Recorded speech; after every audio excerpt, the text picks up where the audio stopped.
भारत की चाय। एक समय था भारत की चाय के दीवाने पूरी दुनिया के अंदर थे और भारत की चाय पीने वाले लोग भारत की चाय के तराने गाया करते थे।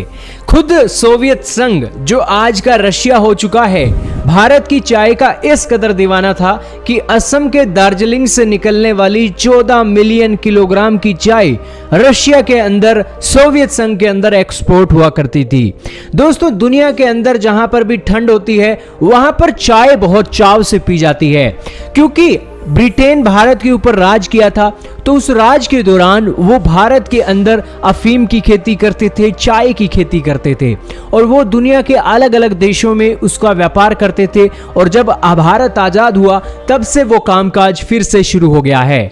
लेकिन अब भारत को लगातार चाय के मामले में एक कड़े स्ट्रिक्ट वायलेशंस फेस करने पड़ रहे हैं। यूरोपियन यूनियन भारत की चाय को लेकर कहता है कि आपकी चाय के अंदर पेस्टिसाइड हैं, जबकि सच्चाई भारत की सरकार ने उनके सामने रखी कि ये पेस्टिसाइड नहीं है। जब हम फसल बीजते हैं तो फसल के अंदर ही इसका जो एक ये पेस्टिसाइड है वो नेचुरल तरीके से निकलता है, हमने कोई पेस्टिसाइड यूज नहीं किया है। तो इसके ऊपर यूरोपियन यूनियन भी नहीं मानता है और उस सिचुएशन में हमारा विवाद यूरोपियन यूनियन से चल ही रहा है। $100 मिलियन की हम चाय बेच देते हैं यूरोपियन यूनियन के अंदर, जो एक बहुत बड़ी बात है। तकरीबन 750 करोड़ रुपए ये बैठता है, 750 करोड़ की चाय बिकती है यूरोपियन यूनियन के अंदर।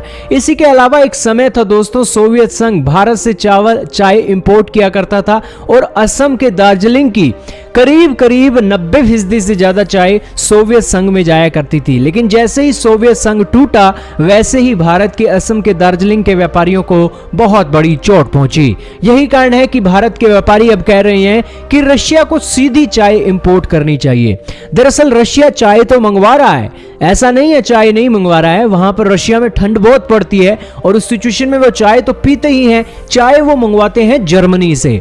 जर्मनी में पहले तो भारत की चाय जाती है यूरोपियन यूनियन के मार्केट से फिर निकलती है रशिया की ओर।